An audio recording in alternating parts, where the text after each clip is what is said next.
नमस्कार दोस्तों। हमास ने इजराइल पर अटैक किया।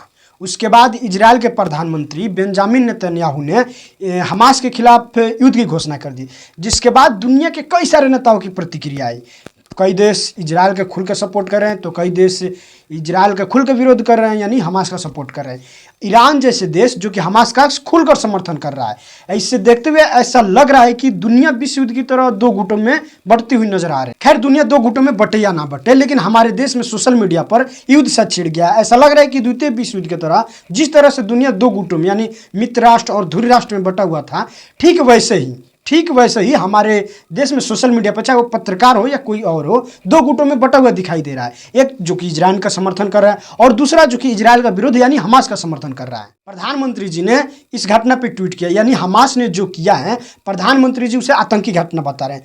लेकिन हमारे ही देश में प्रधानमंत्री जी का यह ट्वीट बहुतों को पसंद नहीं आया। लोग मतलब कई तरह की प्रतिक्रियाएं दे रहे हैं। एक भाई साहब तो यह लिख रहे हैं, I am still waiting for your tweet on Manipur. अब बताइए, मतलब प्रधानमंत्री जी ने एक इंटरनेशनल मुद्दे पर ट्वीट किया और ये भाई साहब चाह रहे हैं कि मतलब प्रधानमंत्री जी मणिपुर भी ट्वीट करें। एक भाई साहब तो यहां तक लिख रहे हैं कि वाह, इजराइल करे तो सुरक्षा और फिलिस्तीन करे तो आतंकी घटना। वैसे हम भाई साहब की रिप्लाई देखकर ऐसा लग रहा है कि भाई साहब हमास को ही फिलिस्तीन का दूसरा नाम समझ बैठे हैं, यानी जो फिलिस्तीन एक देश है जिसका दूसरा नाम हमास है। वैसे हम भाई साहब ऐसा नहीं है।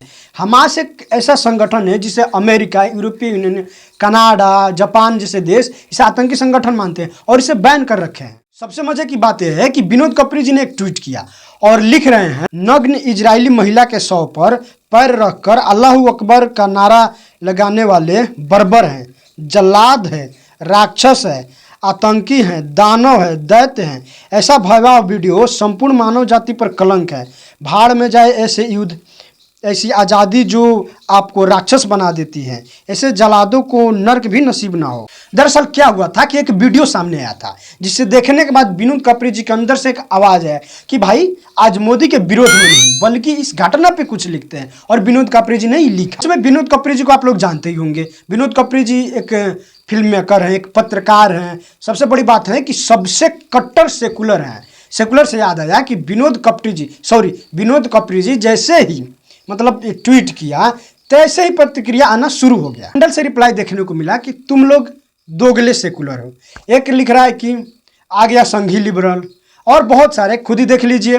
वैसे में इतना ज़्यादा इज्जत जो मिल रहा है कपरी जी को, वो भी ऐसे लोग इनको इज्जत दे रहे हैं जो कभी अनुमान लगाया भी नहीं गया था और नहीं लगाया जा सकता है।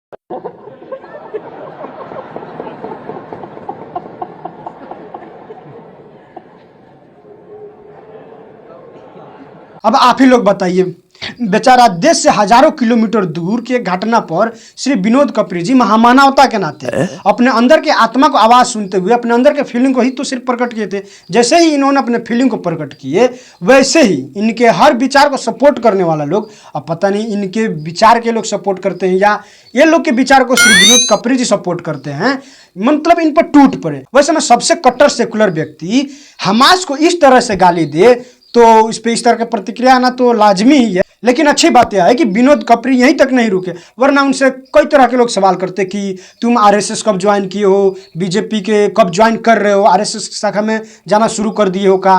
लोग ये सवाल करते। उससे पहले विनोद कपरी ने बैलेंस बनाना शुरू कर दिया, जैसे कि मतलब इन्होंने इजराइल के खिलाफ भी लिखने लगे कि इजराइल का आतंक देखो, ये इजराइल आतंक कर रहा है वगैरह वगैरह, बहुत सारे मतलब लिख रहे हैं। ये बड़ी अच्छी बात कही आप। दोस्तों, हद तो तब हो गई जब एक भाई साहब का ट्वीट मिला। ये भाई साहब कह रहे हैं कि हम इजराइल जाने को तैयार हैं। मतलब ये भाई साहब सरकार से परमिशन मांग रहे हैं। सरकार से खुद के लिए परमिशन भी नहीं मांग रहे बल्कि राष्ट्रवादी हिंदुओं के लिए भी परमिशन मांग रहे हैं। वैसे मैं राष्ट्रवादी हिंदू कौन है ये पता नहीं चल पा रहा है, लेकिन ये भाई साहब कह रहे हैं कि मैंने ये भाई साहब ये इजराइल जाएंगे, इजराइल का समर्थन करेंगे। इतना ही नहीं, इजराइल के समर्थन में युद्ध भी लड़ेंगे। मतलब कमाल के जज्बा है भाई साहब के अंदर। भाई लोग, भाई साहब को भावनाओं को हमें समझना चाहिए। भाई साहब ने जितना अपनी शक्ति को दिखाया है, भाई साहब ने जितना अपनी इच्छा को दिखाया है, जैसे ही इनकी इच्छा को यदि इजराइल के प्रधानमंत्री बेंजामिन नेतन्याहू देखेंगे, यानी इनके ट्वीट को देखेंगे, तो वो एक स्वप्न लोक में चले जाएंगे और सोचेंगे वाह क्या सीन है।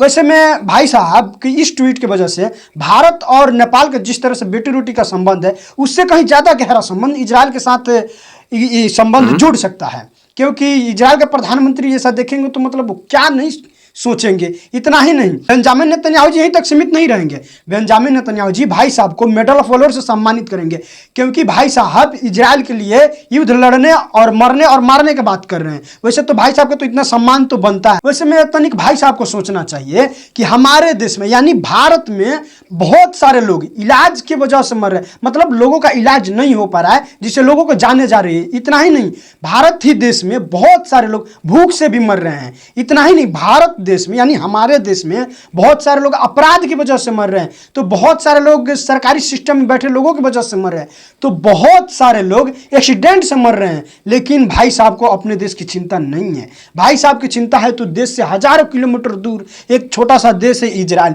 जो कि अपनी सुरक्षा करने में स्वयं सक्षम है, उस देश की चिंता है। मतलब गजब के लोग हैं हमारे देश में। कौन है ये लोग, कहां से आते हैं ये?